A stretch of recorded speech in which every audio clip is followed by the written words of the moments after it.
cançãonovaplay.com. Assine já. Bom dia, uma ótima manhã para você que nos acompanha pela TV Canção Nova. É sempre uma alegria chegar até você, até a sua casa. Hoje, sexta-feira, último dia da semana. Estamos finalizando a nossa semana, graças a Deus, né? Chegando o fim de semana, vamos louvar e agradecer a Deus por tudo que vivemos nessa semana, nossos trabalhos, nosso dia a dia, nossas lutas superadas, graças a Deus. Mas hoje vamos falar sobre a síndrome de Peter Pan. Você já ouviu falar sobre isso? É engraçado, né? Por que Peter Pan? Pois é, nós vamos descobrir juntos hoje aqui no Manhã Viva. São filhos adultos já que não querem crescer. Mas isso tem solução, viu, gente? E para falar comigo sobre isso está o Padre Mário Sérgio Bittencourt. Bem-vindo, Padre. Obrigado. Que é da paróquia São Mateus aqui de Belo Horizonte. Isso. Também Luciano Melo, psicólogo. Bem-vindo, Luciano. Bom dia, Roselane. Obrigado. Bom dia. Como estamos no mês de outubro, mês das crianças, também mês de Nossa Senhora Aparecida, a Leila Cal vai fazer para a gente uma Nossa Senhora Aparecida de biscuit. Bem-vinda, Leila. Obrigada mais uma vez. E eu vou chegando aqui já na nossa sala de entrevista, mas antes eu quero perguntar para você. Você já ouviu falar sobre a síndrome de Peter Pan? O que quer dizer isso? Mande para nós no @Manhã Viva, também facebook.com/Manhã Viva, que aqui nós temos duas grandes pessoas, personalidades para estar nos esclarecendo. Tá bom? E nós vamos chegando aqui já na nossa sala de entrevista. Bom dia. Bom dia, Padre. Bom dia, Luciano. E já quero perguntar a vocês, o que é então a síndrome de Peter Pan? E por que esse nome engraçado, né? Peter Pan. Bom, Roselane, em primeiro lugar, eu acho que há uma informação que é importante. A figura de Peter Pan normalmente é bastante conhecida, bastante divulgada, principalmente no mundo infantil. A personagem Peter Pan ela foi criada por volta de 1911, né? E se trata de um rapaz que se recusa a crescer e que sai pelo mundo em busca de aventuras mágicas, né? Quando a gente fala em síndrome, há uma diferença entre síndrome e transtorno. Quando a gente fala em transtorno, a gente está se referindo a um conjunto de características, a um conjunto de sintomas que demonstram, que fazem alusão a uma espécie de um desarranjo psíquico. Né? Quando a gente fala em síndrome, a gente fala de igual maneira, né, em um conjunto de sintomas que representam uma espécie de um adoecimento, mas não necessariamente de ordem psíquica. E no caso da síndrome de Peter Pan, se trata justamente de um estado ou de uma forma de um comportamento que tem uma série de características que nós vamos, inclusive, abordar daqui a pouco, que demonstram realmente um adoecimento, né, principalmente do ponto de vista psicológico, mas não necessariamente de caráter psíquico, propriamente falando. Né? É importante a gente colocar isso até pelo fato de a gente viver numa sociedade em que há uma tendência muito forte à medicalização. Então, uma das perguntas que poderiam ser feitas é possível uma medicação para a síndrome de Peter Pan? Não existe. Tá? Porque a síndrome de Peter Pan não é um transtorno, portanto, ela não tem causas psíquicas, por exemplo, não tem causas neuroquímicas, né? Então, se trata de uma espécie de adoecimento, sim, E como mas surge o porquê? isso, do ponto de vista comportamental, né? Você perguntou também a respeito da questão do nome, né? Quer dizer, a psicologia, ela tomou para si essa nomenclatura de síndrome de Peter Pan a partir da publicação de um livro que foi escrito por um psicólogo norte-americano de nome Dan Keeling. Esse livro foi publicado em 1983 e tinha numa tradução livre justamente isso, né? A síndrome de Peter Pan, o adulto que nunca cresce. O que caracteriza essa síndrome ou essa forma de comportamento? A gente percebe uma resistência por parte de pessoas que já são adultas, mas que de alguma forma, consciente ou inconscientemente, insistem em manter uma forma de agir, de se comportar absolutamente infantilizada. Isso tem a ver também com a educação recebida? Totalmente a ver. né? Então, na verdade, a vida adulta, ela precisa ser compreendida como uma espécie de um estágio do nosso desenvolvimento ao longo da vida por inteiro, né? Então, uma das características muito importantes do adulto que apresenta essa síndrome é justamente o fato de poder ser definido como uma pessoa que, entre aspas, não passou pela adolescência, né? Por que isso? Porque a adolescência é o período em que a gente se constitui, a gente constrói a nossa identidade, a nossa personalidade. Então, todo aquele processo que a gente vive de superação do comportamento infantil e a gente vai assumindo responsabilidades, a gente começa a elaborar uma espécie de um projeto de vida, a gente faz opções que vão direcionar a vida da gente, é como se o adulto não tivesse vivenciado esse processo.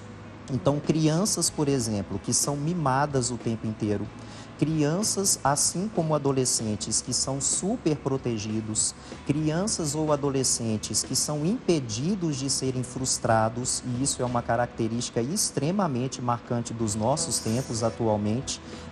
Esse é um contexto que tende a favorecer enormemente o adoecimento desses adultos, digamos assim, né? E nós separamos, né, aqui alguns sinais, né, para reconhecer uma pessoa, né, que tem a síndrome de Peter Pan. Vamos acompanhar.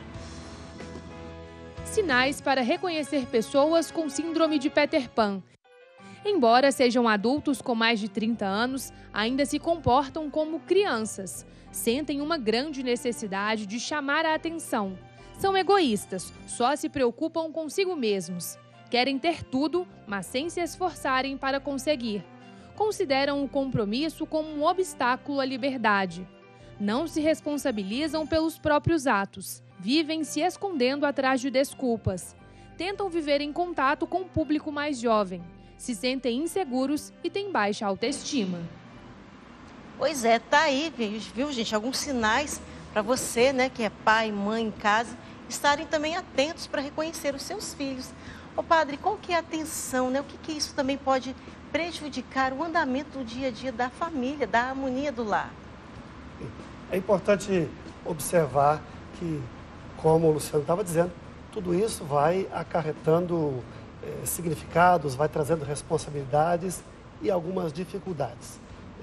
Às vezes, o grande compromisso é não entender o que está acontecendo. Eu faço tudo para o meu filho, tudo para a minha filha, ele não responde à altura. Eu faço de uma forma ou de outra, nada é suficiente, nada está bom, tudo tem uma dificuldade. E um exemplo que poderíamos trazer como que isso interfere na vida da família, vamos buscar um exemplo real que o mundo inteiro conhece, não é segredo nenhum, não estaria fazendo alguma coisa assim, mas vamos tomar como exemplo Michael Jackson. Ele vivia numa casa que se chamava Neverland, a terra do nunca, e vivia como se fosse o próprio Peter Pan. Tanto que depois, ficou claro, teve dificuldade de relacionamento com os próprios filhos, com a família, com o pai e de um modo geral.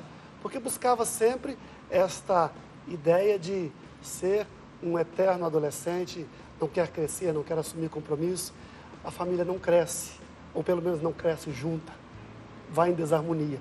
Eu traria isso um pouco para o lado espiritual, quando o apóstolo Paulo vai lembrar, assim, quando eu era criança, eu falava como criança, eu me vestia como criança, eu me alimentava como criança.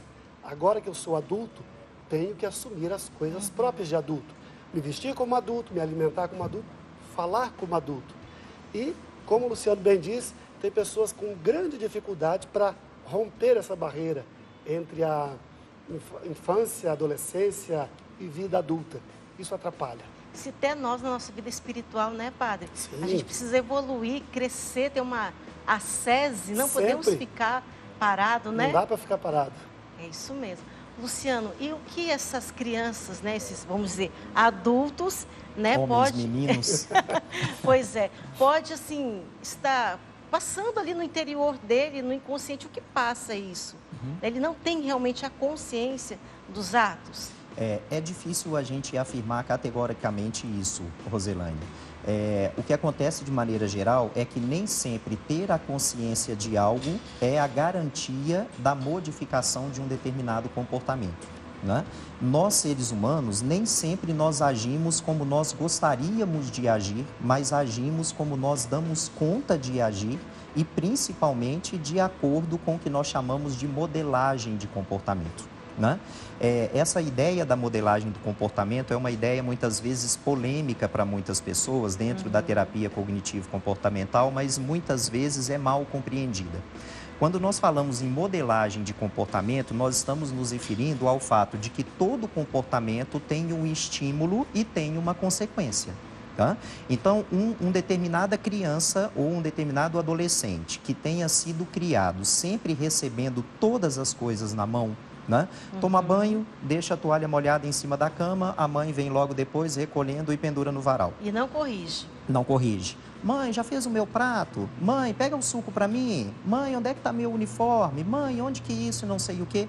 O comportamento dessa criança está sendo literalmente modelado de forma a se evitar que ele assuma determinadas responsabilidades. Então, quando a pessoa se torna adulta, algumas delas, de fato, têm a consciência das suas limitações e sentem, inclusive, a necessidade de modificar. Mas, dificilmente, se ela não tiver uma ajuda, e muitas vezes uma ajuda profissional, ela vai conseguir fazer essa modificação. Nós mencionávamos, por exemplo, no início da fala, o fato de que não há uma medicação para a síndrome de Peter Pan. Mas é possível que algumas consequências dessa síndrome, desse comportamento mal ajustado, e algumas dessas consequências podem ser um transtorno de ansiedade, aí sim um transtorno. Aí tem medicação, né? Ou um transtorno do humor, como, por exemplo, a depressão, é possível que esses transtornos, se eles atingirem um nível alto de gravidade, aí sim a medicação pode ser necessária.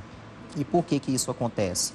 Porque ou a pessoa, ela se depara com o comportamento desajustado, mas ela não consegue compreendê-lo, ou muitas vezes ela o compreende, mas ela não dá conta de modificar isso sozinha, e aí internamente se instala um absoluto mal-estar consigo mesmo e o indivíduo se depara com uma crise existencial. Então, quando a gente vê uma pessoa, um adulto com a síndrome de Peter Pan, a princípio é uma pessoa que aparenta ser muito forte, né? É uma pessoa que aparenta ter uma determinada forma de agir, mas por dentro muitas vezes é uma pessoa extremamente carente, é uma pessoa sem um projeto de vida e que por isso se torna vazia. Uma baixa autoestima. Uma baixa autoestima, uma baixa autoconfiança.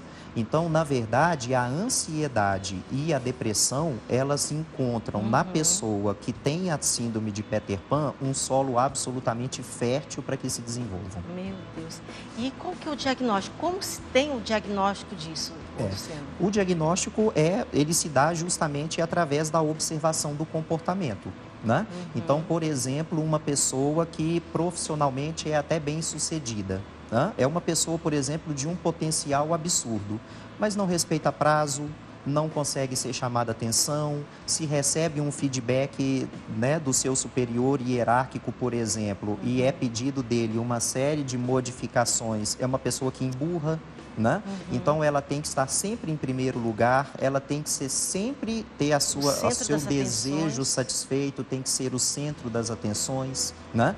A pessoa, por exemplo, namora há 5, 6, 7, 8, 9, 10 anos, mas quando você fala em casamento, não, vamos levar mais um pouquinho depois, né? Em time que está ganhando não se mexe, né?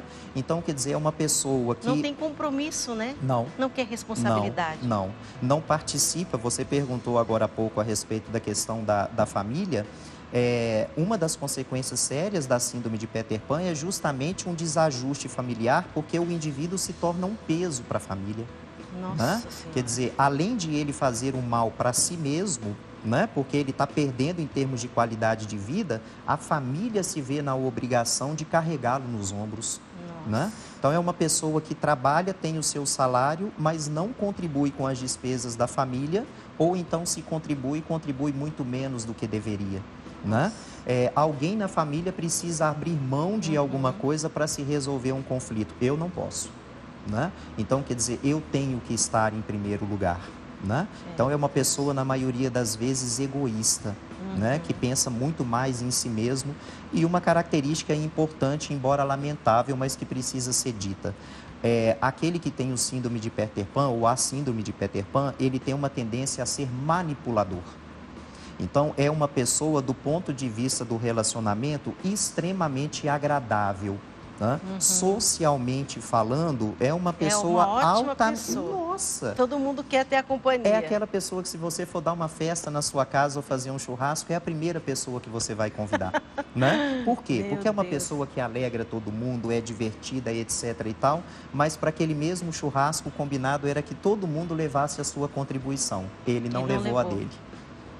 Padre, uma das características, né, falava ali, essa pessoa desculpa, né? Tem muitas desculpas, justificativas. Qual o perigo de se esconder atrás de desculpas? O perigo de se esconder atrás de desculpas é a pessoa se considerar sempre vítima. Estão cobrando demais de mim, eu não dou conta de fazer isso, e tem sempre uma desculpa para aqui ou para ali. E trazendo isso para o dia a dia, a pessoa consegue se entender vitimizada. Ela se sente dessa forma. Então procura se esconder, procura dar desculpas, procura se esquivar. Ah, não, esse compromisso eu não posso. Dá uma série de explicações. Explica, mas não justifica tal comportamento, tal ação. Então, isso se torna perigoso.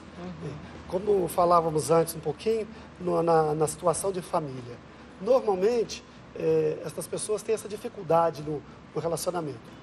Um pouco também parte das pessoas que estão ao redor, dos pais de um modo generalizado.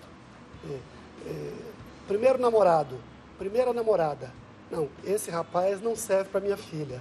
Esta moça não serve para o meu filho. Por quê? Porque é o primeiro. Qualquer que seja, é o primeiro. A percepção é que estão tentando roubar meu filho, estão tentando roubar minha filha. Ele não está preparado para isso. E a pessoa se sente. E a gente percebe isso no trabalho diário. Quando essas pessoas chegam ao casamento, a família é desestruturada. Porque a maioria das vezes existe um relacionamento, existe um casamento, mas aquela outra pessoa vai ser sempre a culpada de todas as dificuldades, de todos os problemas. Aí a mãe interfere, a sogra interfere, a mãe interfere e vira uma dificuldade grande. Ter que se esconder daqui e dali, se esquivar de um de outro, não podemos encontrar juntos nora e sogra, genro e sogro, porque a coisa vai ficar difícil, eu não sei como me esquivar disso. Sempre buscando desculpas. Não, hoje eu não posso, hoje não dá. Era para trazer alguma coisa para o churrasco, acabei esquecendo. Justificando, né? Sair apressado, vim direto do trabalho. Então, sempre uma justificativa. E que, na maioria das vezes, a justificativa é aceita. As pessoas precisam sempre perdoar, né? As justificativas dele, né? Sim. E a pessoa faz com que isso aconteça. Ela se coloca tão indefesa, tão vitimizada, que as pessoas ficam condoídas com a situação. Ah, não, deixa para lá, da próxima vez você participa, de outra vez. Né? E nas outras vezes vai se repetindo a mesma coisa. E eu quero trazer para você que está em casa, falando, né, de adolescente, o livro Adolescente de Quase Tudo Um Pouco.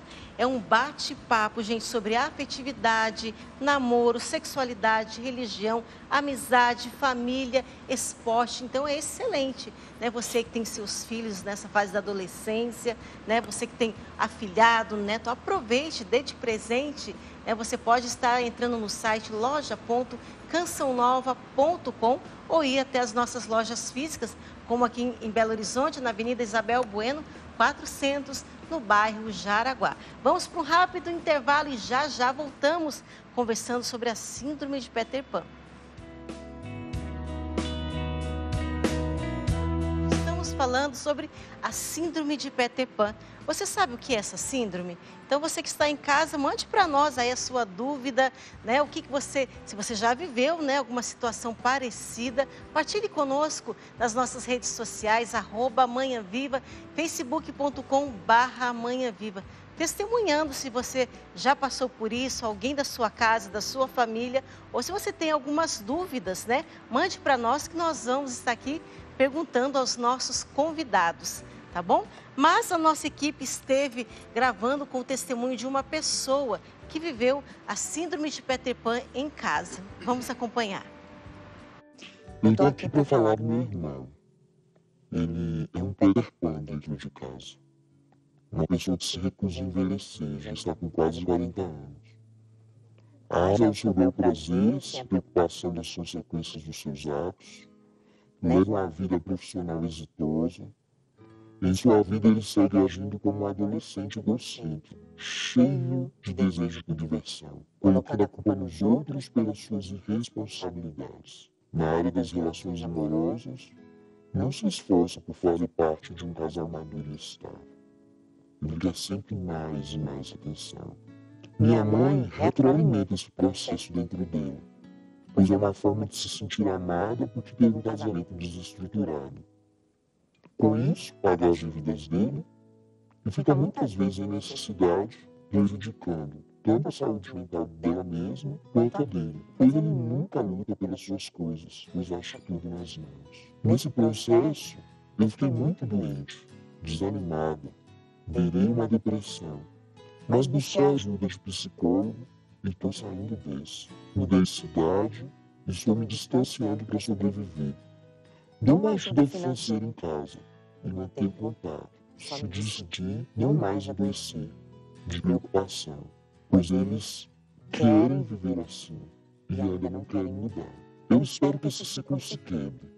Queria muito que eles buscassem ajuda psicológica, seria muito bom. Tenho tentado introduzir isso, ainda sem sucesso. Queria que encarassem a realidade. Que meu irmão possa agir de modo condizente com a idade, que deve estar sintonizada com a idade psicológica e corporal dele. Um homem de quase 40 anos. Nós agradecemos a nossa personagem e ela não quis se identificar para não ter mais problemas dentro da família. Pois é, gente, olha a realidade que a gente viu da pessoa, realmente desestrutura toda a família, né, Luciano? Eu acho que tem alguns pontos ali que são muito importantes a gente abordar, né? O primeiro deles é o quanto os pais se projetam nos filhos, né? Há uma ideia que é muito importante a gente destacar, que é a seguinte: quando os filhos da gente adolescem, quando os filhos da gente adolescem, ou seja, passam pela adolescência, os pais, de certa forma, adolescem novamente.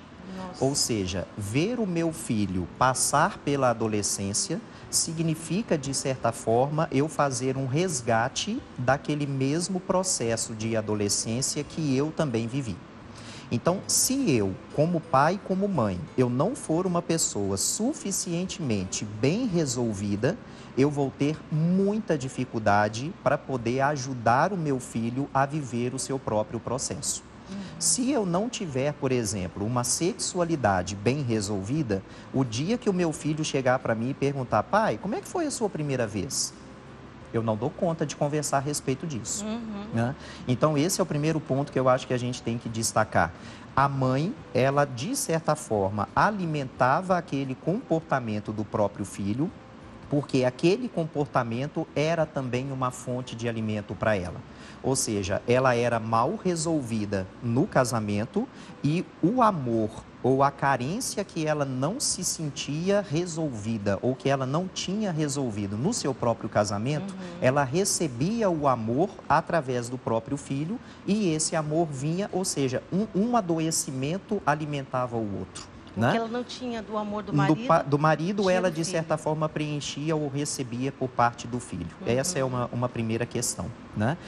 A segunda questão a gente tem uma tendência, quando a gente vive em família, e é característica da família, a relação de afetividade ou o laço afetivo. Né? E quando a gente fala no conceito de família, hoje em dia esse conceito ele foi estendido de certa maneira, né? De tal forma que a gente não considera da família apenas quem tem um laço consanguíneo, digamos assim. Mas, de certa forma, é muito importante a gente perceber que há um determinado momento em que a gente tem que cortar o cordão umbilical em relação às pessoas com as quais a gente compõe a família da gente, né?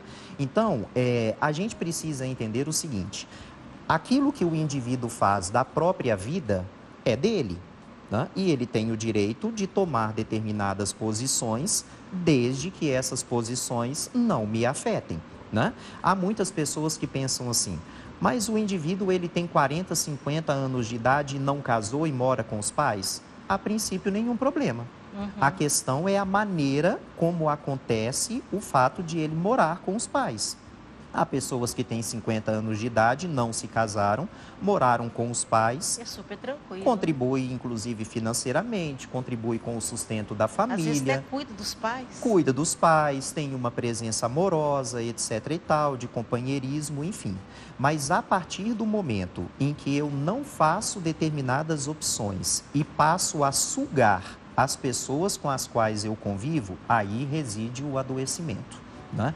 Então, é muito importante a gente perceber que o comportamento da pessoa que tem a síndrome de Peter Pan, ele é, de certa forma, alimentado, né? E o termo mais apropriado e que é utilizado pela personagem é retroalimentado pelas pessoas com as quais convivem, né? Então, numa determinada situação, moramos nós 4 dentro de casa, né? As despesas, elas precisam ser divididas, rateadas. Olha, a minha contribuição é X, né? Ah, mas o seu irmão não vai contribuir.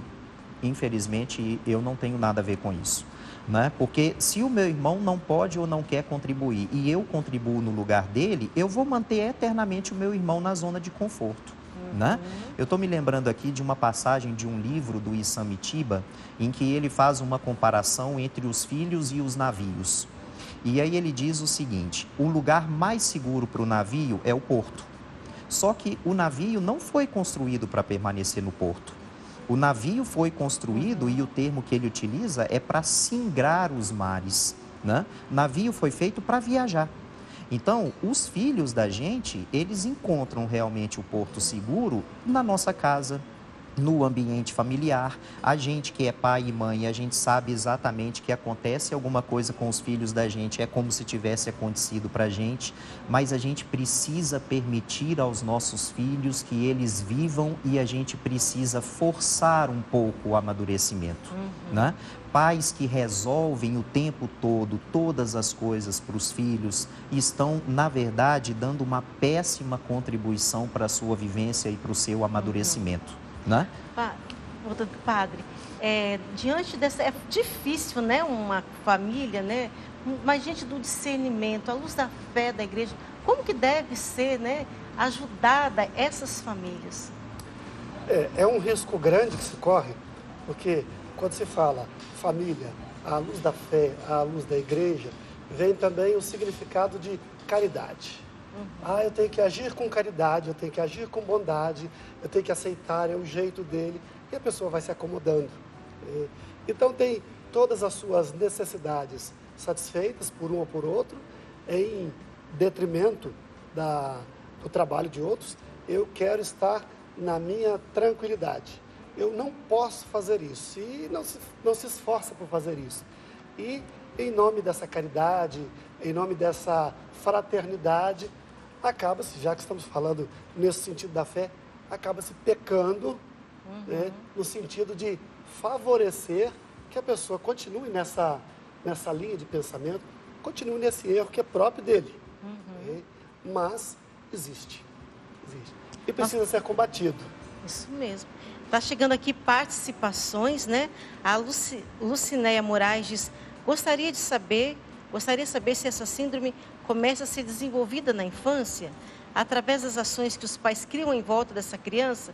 É a influência dos pais? Sim, a influência dos pais tem uma participação enorme no desenvolvimento da síndrome de Peter Pan. E começa na infância, pode começar na infância. Pode começar na infância, né? Mas pode iniciar também na adolescência. Quer dizer, a partir do momento em que o filho da gente nasce e ele começa a se desenvolver, a gente precisa perceber que o tempo todo a gente está mediando, né? Lembrando aí Vygotsky, o tempo todo a gente está mediando, a gente está contribuindo para a aprendizagem e para o desenvolvimento. Né? E essa contribuição ela pode ser positiva ou, infelizmente, pode ser negativa. Algo que deriva disso aqui também, um pouco que vem dos pais, é a grande preocupação, eu quero dar para o meu filho tudo que eu não tive. O pai se esforça sobremaneira para dar ao filho, à filha, aquilo que ele não teve na sua infância. Eu não quero privar o meu filho, a minha filha, dessa situação ou desse bem. Algo que pode ser pequeno, material, mas não dá a oportunidade de a criança, o adolescente, se esforçar para conseguir. Chega com uma certa facilidade. Um pouco disso também é um certo sentido de culpa que os pais têm por não estar tão presentes na vida do filho. Como ele não está presente, ele dá presentes. Eu trabalho, eu estudo, eu tenho outro compromisso, eu não posso ficar em casa. Quando eu chego cansado, não quero muito a presença de filho, atrapalhando, incomodando. E quando o pai não é presente, ele dá presentes para tentar, em si mesmo, diminuir esse sentimento de culpa por não estar tão presente na vida do filho. Como se diz assim, amaciar a consciência, né, padre? Anestesiar a consciência. Anestesiar. Roselane, desculpa, mas só uma ideia que está me vindo que eu acho que é também, de certa forma, importante. Quando a gente fala em permitir que o outro haja por si mesmo, a gente não está sugerindo um abandono. Né? O que a gente está sugerindo, até porque a organização ou a modelagem de um comportamento, ela precisa sempre vir com a sua justificativa. Né? Há um princípio dentro da terapia cognitivo-comportamental que é a ligação que existe entre a maneira como nós pensamos, nos sentimos e nos comportamos. Né? Então, mães, pode fazer tal coisa para mim? Meu filho, por que você precisaria que eu fizesse? Você não pode Será fazer? que há de fato uma necessidade de que eu faça por você? Meu filho, eu prefiro não fazer nesse momento por você, não porque eu não te ame, mas porque é importante que você aprenda a agir, porque nem sempre eu vou estar ao seu lado, né? Então, é importante que a gente deixe isso claro, né? A gente não está incentivando um distanciamento entre pais e filhos. A gente não está incentivando uma posição individualista de cada um por si, mas Deus também é por amor, todos. é formação. Sim. Ter essas atitudes. Muitas vezes, ser caridoso é falar não. Não é? Porque muitas vezes as pessoas vinculam o não a algo negativo. E isso não é verdade. Muitas vezes a melhor forma de ajudar é não ajudar. Porque haverá momentos em que o pai e a mãe ou outras pessoas não estarão presentes e a pessoa tem que saber agir. Às vezes é duro, né, para um pai, para uma mãe ter que falar não. Claro. É não tenha difícil, dúvida. dói, Sim. mas precisa falar. Sim. O filho futuramente vai agradecer. Sim, não tenha Eu lembro dúvida. de um pregador até conhecido, ele falou uma vez que o filho tinha um problema muito sério no pé e a mãe precisaria todos os dias fazer o exercício de caminhar com ele. Só que ele arrastava os pés a ponto de sangrar. Sim. Então, assim, a mãe, doía o coração da mãe ter que fazer aquilo. Era necessário. Só que o médico falava, se a senhora não fizer, o seu filho não vai andar. Sim. Interessante. A gente percebe, vamos tomar pela obra da criação como um todo, os animais. Você pega uma ninhada de passarinhos, daqui a pouco os pais vão ensinar os filhos a voar, dizer, se vira, voa para fora daqui. Determinada vez, um beija-flor caiu de um ninhozinho ali e a dona da casa, que era uma veterinária, começou a cuidar dele, punha no dedo, levava para cá, levava para lá e tudo. Depois ela não entendia por que ele não voava. E foi consultar um colega, um outro veterinário. Disse, olha, enquanto você levar ele para lá e para cá, ele não vai precisar voar. Deixa ele passar fome, deixa ele passar sede, que ele aprende a voar. Ele vai sentir a necessidade de voar. Então, para as pessoas também, criar as próprias asas, voar livremente, se sentir solto, Não vai perder o vínculo, não vai perder a afetividade, o carinho, o amor, mas saber se virar sozinho é importante. Até as asas vão se desenvolver mais ainda. Sim, com certeza. Se voarem, Com não certeza. é? Vamos ler aqui mais uma participação. A Valeni Fernandes diz assim: às vezes nós, pai e mãe, temos uma parcela de culpa por nossos filhos crescerem assim. Tomara que minha filha não cresça assim. Tomara. Então já guarde bem aí as suas dicas, essas dicas aqui, viu, Valeni? A Lucinéia diz: muitos pais desejam que seus filhos vivam sobre a sua dependência, mesmo na vida adulta. Não dão direcionamento para seguir a vida com seus próprios pés. Infelizmente. É aquilo que nós... Desculpe. Com certeza. É muito importante essa aqui, que meus filhos não cresçam assim. Diga mais nãos. Coloque mais limites. As crianças, os adolescentes de hoje não sabem ouvir não. É verdade. Não tem limites. Tudo pode, tudo é permitido. O adolescente acabou o namoro, vai matar a namorada, vai matar o namorado. Por quê? Porque ela acabou comigo, porque ele acabou comigo. Eu não aceito não como resposta. Então, já vá acostumando seus filhos, desde a mais tenra idade, a ouvir não, a se sentir desafiados. Faça você mesmo, porque isso vai impor não só limites, mas vai dar a oportunidade da pessoa crescer. É verdade. Luciano, isso pode afetar mais homens ou mais mulheres, ou é igual? Normalmente afeta mais os homens, né? Ou a gente percebe essa ocorrência ou uma incidência maior entre os homens. Por quê? Mas as mulheres não estão isentas disso. Porque a mulher tem ligação com a questão da maturidade da mulher? É uma boa pergunta, né? E aí eu te confesso que eu estou pensando junto com você para poder responder. Mas o que me vem a princípio à cabeça? Até do ponto de vista cultural, né? Quer dizer, a mulher é vista como aquela que, principalmente dentro de casa, por exemplo, tem que fazer o tempo todo. Né? Quer dizer, é a mulher que levanta antes de todo mundo, que faz o café, que põe a mesa, que põe a roupa para lavar, que pendura a roupa no varal, etc. Né? Quer dizer... já adianta o almoço. Sim, adianta e faz. E faz, né? ainda Muitas vezes lava a vasilha, etc. e tal, aquela coisa toda. Né? Então, essa talvez possa ser um dado, né, que ajude a compreender. E até mesmo assim, eu falo pela minha educação, né? Não sei, hoje em dia já está um pouco diferente, mas a mãe, quando a filha já está começando a crescer, a mãe já insere ela: vamos aprender a cozinhar, vamos aprender a lavar uma roupa, vamos... Eu tive essa educação, graças a Deus, né? Tive uma boa formação já cedo. Vamos começar a aprender, limpar a casa, vamos... né, pegar as dicas, porque... Agora, sorte sua, agradeço a sua mãe por essa formação. Agradeço. Obrigada, viu, hoje mãe? Hoje a gente percebe nos casamentos que muitas das esposas, os esposos também não estão isentos, mas não sabem fazer nem ovo cozido. Não sabe nem passar um café? Não, café é complicadíssimo, mas não sabe fazer um ovo nem cozido. Nem na cafeteira elétrica, né? Então, não se ensina mais esses detalhes, essas necessidades que são básicas. Então, hoje, eu passo na padaria, eu pego pronto, eu compro, já está pronto ali, fica mais barato, fica mais cômodo, fica mais fácil. Está congelado, é só pôr no micro-ondas, né? Facilitou-se demais e, por outro lado, as pessoas não mais têm a capacidade de fazer. Aí, quando precisa de uma coisa, algumas propagandas veiculadas na TV, o rapaz, o homem, tudo, liga para a mãe: mãe, como é que eu faço para lavar roupa? Que sabão que eu uso? Já pus, e agora que botão que eu aperto na máquina? Isso quando não vão para a casa da mãe enquanto a esposa está viajando, né? Sim. Se bobear, já leva a Isso mala, também já acontece. passa, não fica, tenha dúvida. volta para casa, É verdade. né? Infelizmente, acontece, e muito, né? Sim. O Luciano, e o adulto, ele percebe, ele pode tomar consciência que ele tem essa síndrome? Muitos sim, né? Mas percebem não sair da zona de conforto. Né? Outros nem sempre têm essa consciência. Né? Isso pode realmente variar. É preciso alguém dar lá chamar ele. Principalmente se o comportamento é muito alimentado, né? Quer dizer, até por aquilo que a gente comentou, pelo fato de esse adulto ele ser normalmente uma pessoa muito querida, muito manipuladora, etc., né?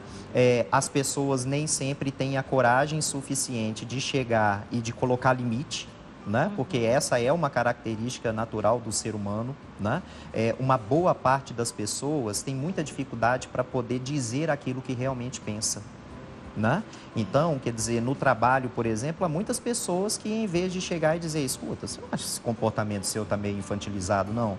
Fulano, olha, a gente tem aqui um espaço que é de cozinha, que é de copa comunitário, você vem aqui, toma a sua água, toma o seu copo e você não é capaz de lavar, me ajude aí, né?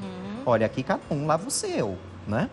Mas muitas pessoas preferem, para não ter um desconforto, para não ter um desgaste. Ah, bobagem, às vezes é porque estava apressado, pode deixar que eu mesmo lavo, né? Aí vai contribuir para crescer o Peter Pan. Isso. E não diga para a mãe de um portador de síndrome de Peter Pan que ele tem essa síndrome. Senão você conquista uma inimiga. Nossa. Aí vai levar para o resto da vida. Não diga para a mãe ou para o pai, olha, seu filho vai conseguir um inimigo, uma inimiga, porque não vão perceber. Mas é tão natural, é tão normal, meu filho é tão bonzinho. Então, existe exatamente essa dificuldade de se dizer o que pensa. E quando diz, a pessoa não aceita, não toma como realidade. É isso mesmo. Eu tenho um convite aqui para fazer, a Canção Nova tem esse convite para fazer no dia 2 de dezembro, o Kairos Cura entre as Gerações. Os pregadores desse dia de oração será o padre Marlon Múcio e a irmã Maria Eunice. Falando em irmã Maria Eunice, ela estará esse final de semana aqui em Belo Horizonte. Ela já chegou, né? Graças a Deus. Será amanhã, sábado, né? Amanhã é sábado, né, gente? Amanhã, sábado, a partir da 1h30 e domingo. Esse dia também de oração, né? Um encontro, né? De cura interior. Então, aproveite você aqui de Belo Horizonte e região para fazer parte. Entre ali, liga aqui para nós, 3306-6690. E você aí pode ir em Cachoeira Paulista para esse encontro, esse Kairos de cura entre as gerações. Você pode estar entrando no site eventos.cançãonova.com para ter mais informações. Gente, o tempo está passando correndo aqui, né? O bate-papo está gostoso, mas vamos para um rápido intervalo e já voltamos falando sobre a síndrome de Peter Pan. Manhã Viva de volta. Gente, eu estou aqui com uma embalagem linda da água Canção Nova. São 6 garrafas de 510 ml, gente. E essa que a água Canção Nova fez propriamente para o Santuário do Pai das Misericórdias. Você pode ver que aqui tem a oração do Pai das Misericórdias, né, que é feita ali todos os dias, em todas as missas celebradas no Santuário do Pai das Misericórdias, é feita esta oração. E olha, gente, aqui na frente, o ícone do Santuário do Pai das Misericórdias. Não é bonito? Muito bonito, né, gente? Então, você pode levar de presente quando você visitar a Cachoeira Paulista. Lembrando que essa caixinha com essas 6 garrafas, você vai encontrar somente lá na Chácara de Santa Cruz, em Cachoeira Paulista. Não temos ainda nas nossas casas essa embalagem para vender. Então, você que vai visitar o santuário pode levar uma lembrança, né? Levar a água da Canção Nova, mas com a oração e o ícone do Pai das Misericórdias. É um excelente presente, né? Nós estamos aí chegando perto do Natal, né? Eu vou pegar ele um pouquinho assim, ó, para você ver a embalagem, como ela é, água Canção Nova. Novamente aqui a oração e o ícone do Pai das Misericórdias. Muito bonito, né, gente? Também quero falar para você da ação Eu e Minha Casa Serviremos ao Senhor. Você que já é sócio da Canção Nova, você vai estar recebendo aqui na sua casa o boleto extra. Isso mesmo, o boleto normal que você recebe, mas o boleto extra no valor de R$20. Você pagando esse boleto extra, você vai estar recebendo, gente, esse livro do Márcio Mendes, Nada Vos Poderá Fazer Mal. Isso mesmo, você poder rezar, né, para você, para sua família, está preparando, se protegendo de todo o mal. Então, além de você estar, né, ajudando a Canção Nova a chegar no 100%, você vai estar recebendo esse livro aqui, Nada Vos Poderá Fazer Mal. E já aproveito para mostrar aqui a revista Canção Nova, que Márcio Mendes aqui vai descrever sobre a medalha de São Bento, o que está escrito nesta medalha, a oração de São Bento, né, a proteção de São Bento para você e para a sua família. Obrigada a você que é sócio da Canção Nova, Deus lhe pague, viu? E vamos caminhando rumo aos 100%, 100% de evangelização pela salvação das almas. Vamos voltar aqui para a nossa sala de entrevista com meus convidados. Hoje estamos falando sobre a síndrome de Peter Pan. Você que ligou agora aí a TV Canção Nova, você que não sabe o que é essa síndrome, pode estar mandando para nós nas nossas redes sociais, @manhãviva ou facebook.com/manhãviva, perguntando, tirando suas dúvidas sobre essa síndrome de Peter Pan. O Luciano também, padre, essa pessoa, né, que tem essa síndrome de Peter Pan, a gente já conversou que pode atrapalhar muito a sua família, o seu dia a dia. Essa pessoa pode ter uma vida normal? Depende do que a gente chama de vida normal. Trabalhar, estudar. Né? A princípio, sim. Né? Quer dizer, não há, por exemplo, uma diferença, digamos assim, entre o que faz, né, uma pessoa com a síndrome de Peter Pan e a vida de uma pessoa que não tem a síndrome de Peter Pan. A diferença que a gente percebe é na forma como cada uma delas conduz a sua própria vida. Né? Então, uma delas vai ser aquela pessoa que se preocupa com as opções que precisa fazer, é uma pessoa séria, é uma pessoa confiável, que quando ela assume um compromisso com você, você pode confiar porque esse compromisso vai ser cumprido, enfim. A outra pessoa é uma pessoa que aquilo que ela diz nem sempre pode realmente se concretizar ou não, né? É uma pessoa com quem você tem, assim, uma certa resistência para poder assumir determinados compromissos. Na escola, por exemplo, tem o trabalho em grupo para poder ser feito, né? É uma pessoa que, com o passar do tempo, tem tudo para que ela crie, e isso pensando como adulto, vão imaginar uma situação de faculdade, óbvio, né? Quer dizer, existe um trabalho que tem que ser apresentado, a gente vai ter ali uma discussão, um seminário, o que vai competir a cada um para poder fazer, etc. e tal. A possibilidade de essa pessoa não cumprir com a sua responsabilidade é muito grande. Né? É aquela famosa pessoa que acaba dando um jeitinho para que o nome dela apareça dentro, né, da lista de pessoas do grupo, para ter a nota, mas muito provavelmente a contribuição que ela deu foi a menor possível, se é que deu alguma contribuição. Né? E os pais podem perceber isso nos filhos? Que o filho está vivendo essa síndrome de Peter Pan? Podem e muitas vezes, embora percebam, mas não agem. Né? E aí eu gostaria, embora com o risco de ser repetitivo, mas eu acho que é muito importante a gente frisar... Precisa alertar, né? Oi? Precisamos alertar. O quanto nós, pais e mães, precisamos ser pessoas bem resolvidas para que a gente possa educar os filhos da gente. Né? Há um ditado popular que diz que um cego não guia outro cego. Né? Então, se eu trago da minha infância, se eu trago da minha adolescência questões mal resolvidas, né? Seja do ponto de vista dos princípios sobre os quais eu pauto a minha forma de agir, a minha forma de ser, a minha forma de pensar, ou seja através dos meus comportamentos, enfim, a tendência é que eu transfira isso para os meus filhos. Né? Então, é muito importante que a participação dos pais, e isso a gente fica muito claro, a gente percebe de maneira muito tranquila dentro dos consultórios, por exemplo. Né? O autoconhecimento, como é importante, né? Sim, trabalhei também 23 anos no ambiente educacional e nas escolas, por exemplo, você quer entender o comportamento de uma criança ou de um adolescente, atenda aos pais. Né? E a gente, quando atende em consultório, seja uma criança, um adolescente ou mesmo um adulto, na hora que a gente procura conhecer o ambiente familiar e a estrutura familiar que aquela pessoa teve, uma série de coisas se encaixa. Né? A gente consegue compreender quem é o adulto conhecendo um pouco mais profundamente a estrutura familiar, seja atual ou seja a estrutura familiar, né, sobre a qual ele foi criado, ele foi educado. Ô, Luciano, não tem remédio para isso diretamente? Não, para a síndrome de Peter Pan, mas não. Mas qual é realmente o tratamento para a síndrome? Uma bela terapia. né? Quer dizer, o processo psicoterapêutico, né? E a palavra psicoterapia quer dizer terapia, quer dizer tratamento, psico vem de psicológico, né? Então, é muito importante que a gente desfaça uma péssima concepção que muita gente tem a respeito do que é fazer terapia. Para muitas pessoas, terapia é coisa para quem, entre aspas, não bate bem da cabeça. É louco, né? É para quem é louco, é para quem tem algum transtorno psíquico. E não tem uma coisa a ver com a outra, né? Todas as pessoas que têm um transtorno psicológico precisam de terapia.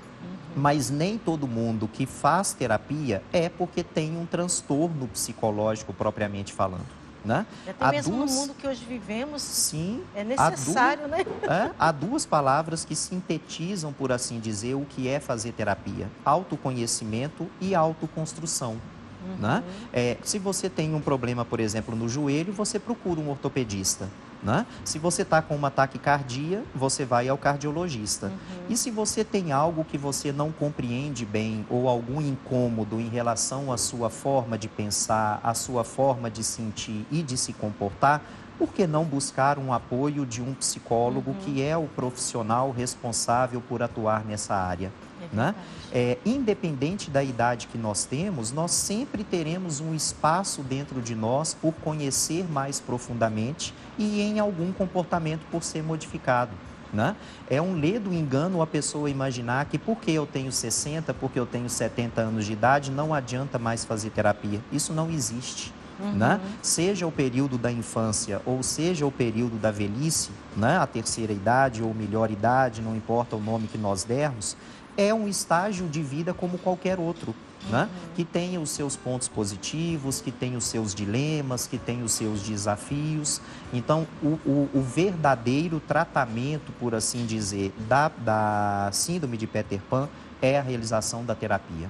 Ô padre, como a fé, né, também uma boa direção espiritual pode ajudar essas pessoas e essas famílias que vivem isso? Às vezes, sim. Eu pego uma carona na fala do Luciano. Se você está com problema no joelho, você vai procurar um especialista. Se está com dor de dente, você vai no dentista. Muitas vezes, se está com um problema psicológico, procura uma confissão. Não resolve. A confissão vai te ajudar no momento espiritual. No momento psicológico, precisa de um psicólogo, precisa de um profissional capacitado para ajudá-lo naquela forma. Posso dar uma direção, posso dar alguma ajuda, mas não vai resolver o problema. Porque tem acontecido muito isso e a gente percebe exatamente. E determinados penitentes que continuamente voltam ao confessionário, trazem, e a gente vai perceber isso, trazem não um problema pessoal, mas trazem um problema familiar, trazem um problema dos pais. Então, a coisa vem de mais atrás. O problema não é dele, o problema o está acompanhando juntamente com a família. Então, a direção espiritual, a confissão, pode ajudar num determinado sentido espiritual, mas não no sentido psicológico. As coisas são diferentes. São dimensões diferentes da vida humana. Sim. Não é? Nós tivemos aqui nas participações muita preocupação dos pais com os filhos, para que os filhos não venham a ter essa síndrome, né? E a mensagem que vocês deixam, então, para esses pais? Eu diria que o melhor tratamento é a prevenção. E aí eu estou me lembrando aqui de um conceito desenvolvido por um psicólogo norte-americano chamado James Marcia. Ele fez um estudo através de entrevistas semi-estruturadas com um número considerável de adolescentes e o estudo dele dizia respeito ao que a gente chama de estados e não estágios de identidade. E aí ele identificou o seguinte, que o nosso processo de formação, de construção da nossa identidade, depende de dois elementos essenciais que são crise e compromisso. Entendendo-se por crise não algo negativo, mas como sendo aquela postura de análise das opções que a gente tem. Né?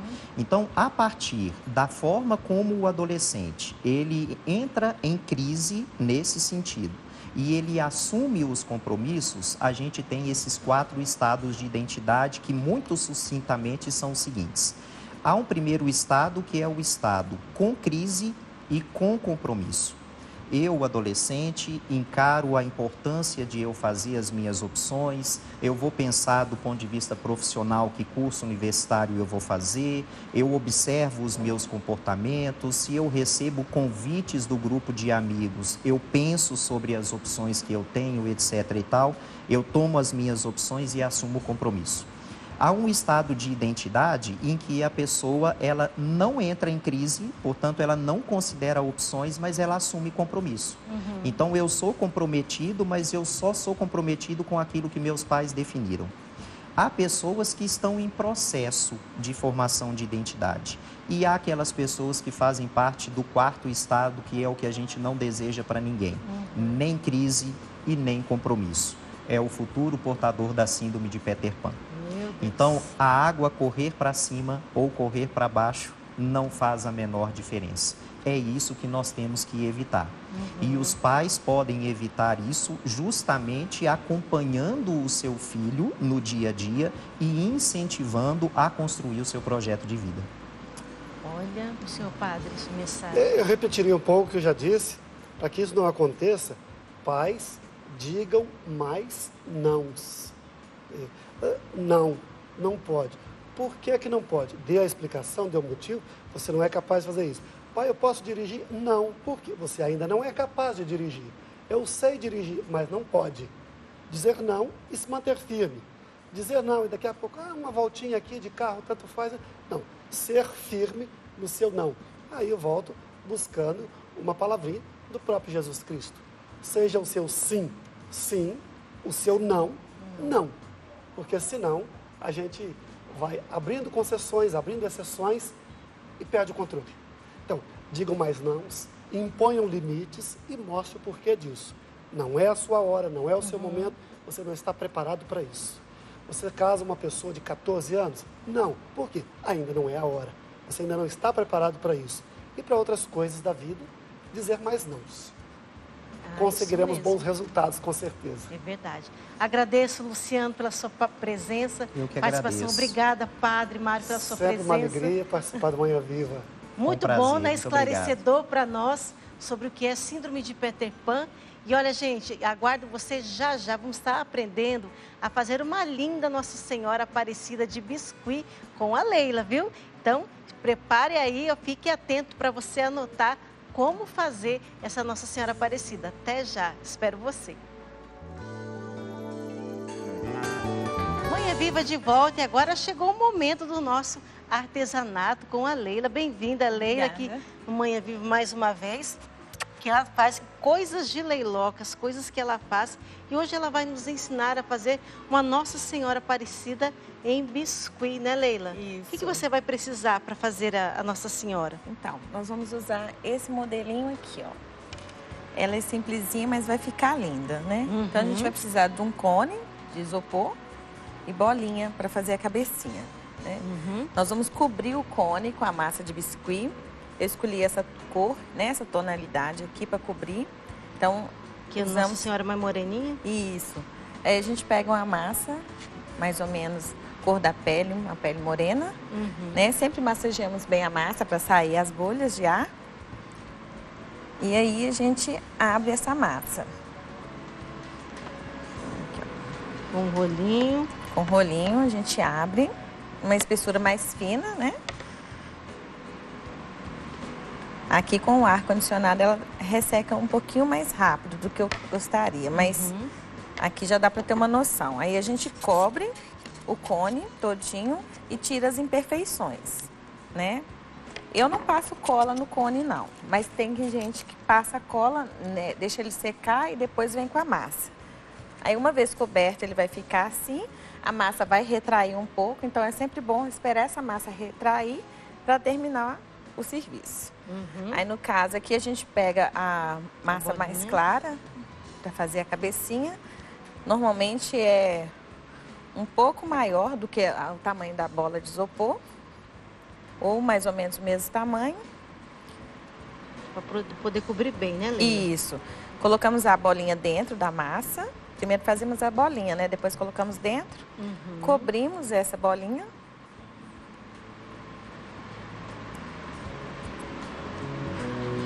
Cobrimos ela toda.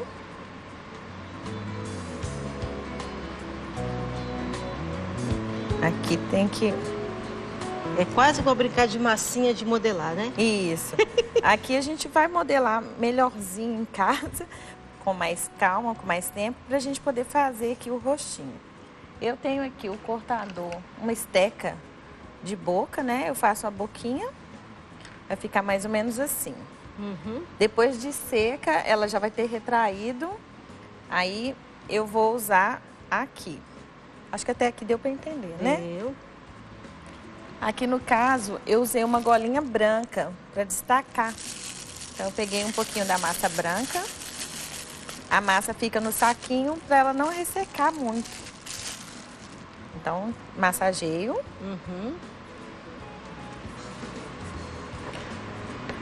Faz a golinha. Faço a golinha. Assim aqui, é a roupinha de Nossa Senhora. Aqui eu uso uma ajuda de um cortador. Hoje é bom porque tem tudo isso, né, Leila, para Hoje, fazer. e dá para improvisar também em casa, com o que se tem. Aí eu aqui, ó, eu vou colocar aqui, né? Como se fosse a golinha, vou usar aqui uma cola. Cola branca. Na verdade eu uso a cola de lantejoula, mas serve a cola extra também. Cola branca extra. Passo cola aqui, cola a golinha. Aqui, ó, quando eu coloco para secar a bolinha, eu sempre uso um palito de churrasco. E coloco para secar num lugar certo. Depois, esse mesmo palito eu uso para ele me dar uma base aqui. Para encaixar. Isso.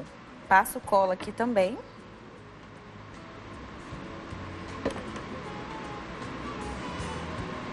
Aqui, ó.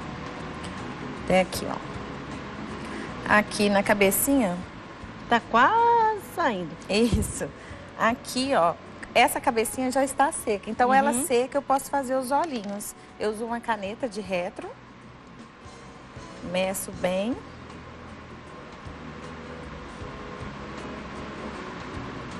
Tem que ser artista mesmo, né?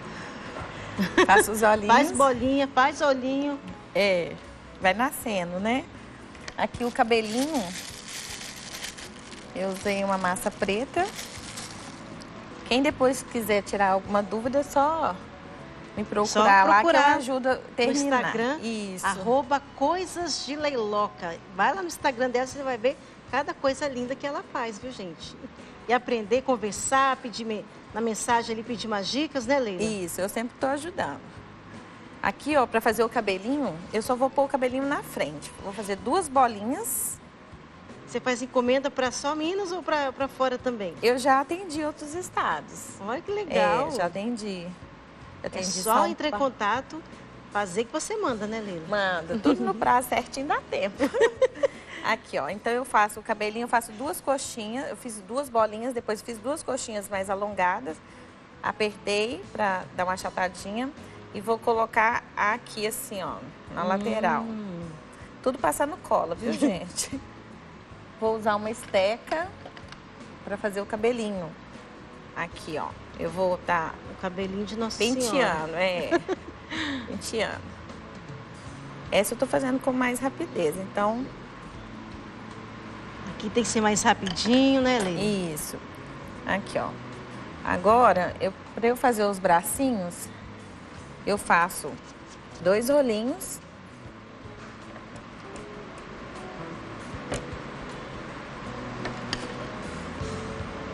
Cortei. Isso aqui vai virar a manguinha da roupa.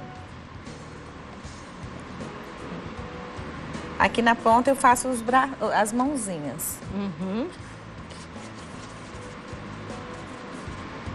Também corto aqui, achato para fazer as mãozinhas. Aí eu coloco as 2 juntinhas para colar e fazer esse acabamento aqui. Para fazer a capa, eu abro também a massa azul e cubro assim, ó. Tudo isso aqui tem que estar seco quando eu coloco a capa. Aqui, ó, eu já vou traçar para esse passo aqui. Eu já cobri, ela já deu a secadinha, já deu a esticadinha, a encolhidinha que ela precisa. E agora é só colocar os detalhes. Agora eu coloco os detalhes.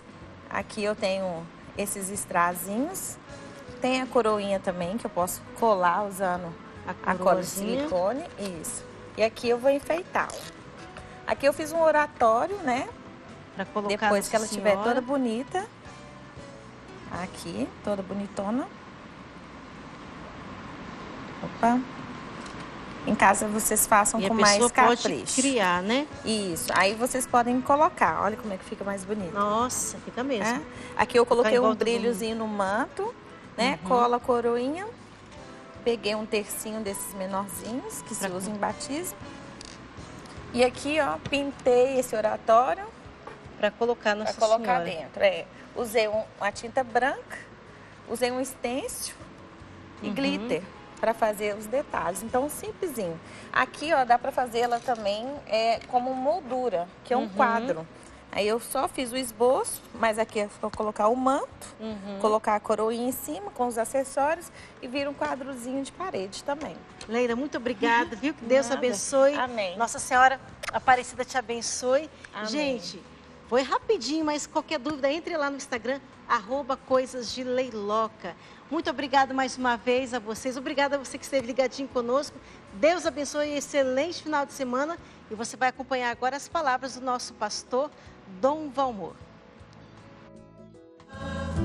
Te quero exaltar, não só lá na serra. Amado irmão, amada irmã, saúde e paz. Inspire-nos a presença missionária da amada Mãe Maria, ao redor de quem agora nos congregamos por graça de Deus, fecundando o nosso caminho, neste caminho do mês missionário, crescendo na consciência, sou missionário, sou missionária, todos nós o somos, portanto, chamados a dar testemunho. Nós cristãos e nossas comunidades cristãs estamos inseridos no coração do mundo e na sociedade, com a tarefa missionária de sermos sinal do Evangelho. Por isso, o cristianismo é aberto à fraternidade universal, compromisso com a vida em todas as suas etapas. Vale acolher, fecundando nossa escuta da palavra de Deus, dos sermões de São Bernardo Abade, sua admoestação. O Senhor não deixa sem resposta a oração dos pobres, que não retorna sem abundância de bênçãos. E insistiam com paciente perseverança, segundo a palavra do profeta: se ele tarda, espera-o, porque virá certamente e não tardará. O ouvido de Deus, portanto, percebeu a disposição de seus corações e não confundiu a esperança daqueles que eram fortes, pacientes e unidos. Essas virtudes são certíssimo testemunho de fé, esperança e caridade. É evidente que a esperança gera paciência, como a caridade gera união. Mas será verdade também que a fé torna fortes as pessoas? Sim, somente a fé nos torna fortes. Tudo o que parece sem fé não é ânimo firme, não passando de vento e presunção. Queres ouvir a palavra de um homem cheio de ânimo? Aqui está. É Paulo. Tudo posso naquele que me dá força. Imitemos, irmãos, essa tríplice atitude se desejamos a superabundância do Espírito. De fato, se excetuarmos Cristo, o Espírito é conferido a todos com medida. Mas a plenitude superabundante parece, de certo modo, superar a medida. A força de ânimo em nossa conversão foi evidente. Sejamos também pacientes em continuar vivendo unidos. A Jerusalém Celeste requer pessoas cuja caridade, que é o vínculo da perfeição, não venha a falhar. Naquele tempo, milhares de pessoas se reuniram a ponto de uns pisarem os outros. Jesus começou a falar primeiro a seus discípulos: tomai cuidado com o fermento dos fariseus, que é a hipocrisia. Não há nada de escondido que não venha a ser revelado, e não há nada de oculto que não venha a ser conhecido. Portanto, tudo o que tiverdes dito na escuridão será ouvido à luz do dia, e o que tiverdes pronunciado ao pé do ouvido no quarto será proclamado sobre os telhados. Pois bem, meus amigos, eu vos digo, não tenhais medo daqueles que matam o corpo, não podendo fazer mais do que isto. Vou mostrar-vos a quem deveis temer. Temei aquele que depois de tirar a vida tem o poder de lançar-vos no inferno. Sim, eu vos digo, a este temei. Não vos se vendem 5 pardais por uma pequena quantia? No entanto, nenhum deles é esquecido por Deus. Até mesmo os cabelos de vossa cabeça estão todos contados. Não tenhais medo, vós valeis mais do que muitos pardais. Amado e amada de Deus, não tenhais medo. Quem diz isso é o Senhor para ecoar forte no coração de cada um de nós. Porque o medo paralisa. O medo nos empurra na direção de estreitamentos egoístas que nos fazem fazer aquilo que não é e não está à altura da nossa dignidade de filhos e filhas de Deus. Vencer o medo é importante. Não vencemos com promessas, não vencemos com a nossa força humana, vencemos na medida em que nós, escutando a Deus que nos diz na palavra do seu Filho Cristo, nele nos assentamos e nele depositamos toda a nossa confiança. Por isso o Senhor critica os fariseus dizendo, tomai cuidado com o fermento dos fariseus.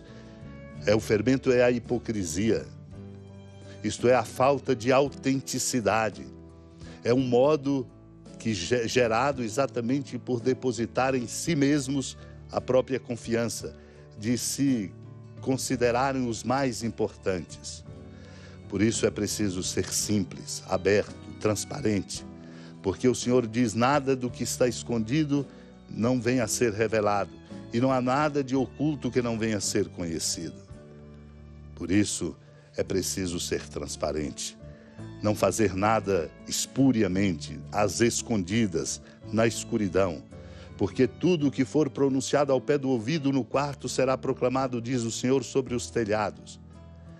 Exatamente para nos advertir do quanto é importante sempre, para não sermos julgados, para não sermos, portanto, considerados réus, o quanto é importante ser da verdade e do bem em todas as circunstâncias, inclusive nessas mais comuns da vida de cada dia. Não tenhais medo, diz o Senhor, daqueles que matam o corpo, não podendo fazer mais do que isso.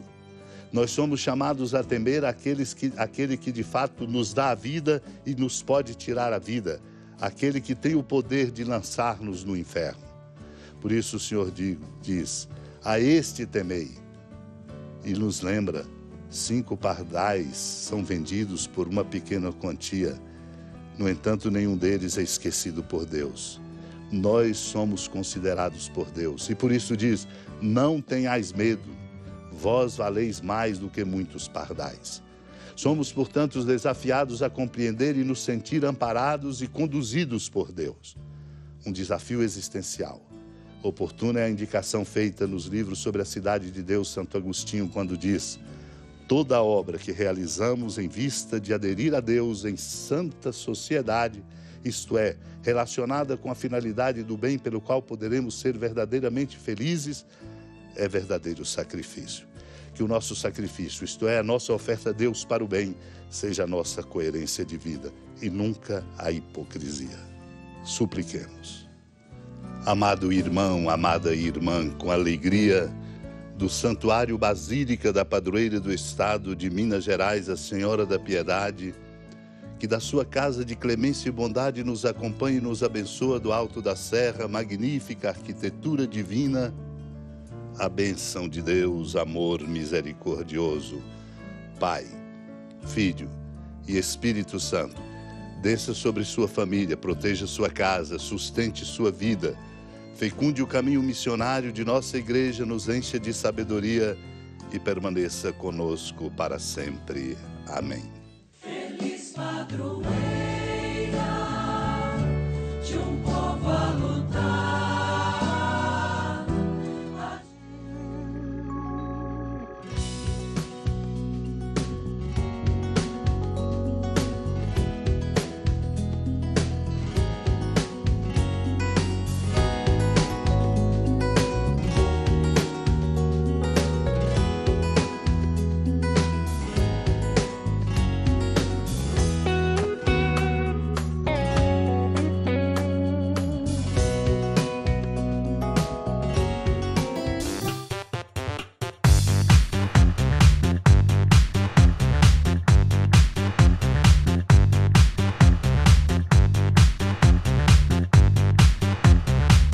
Novaplay.com. Assine já!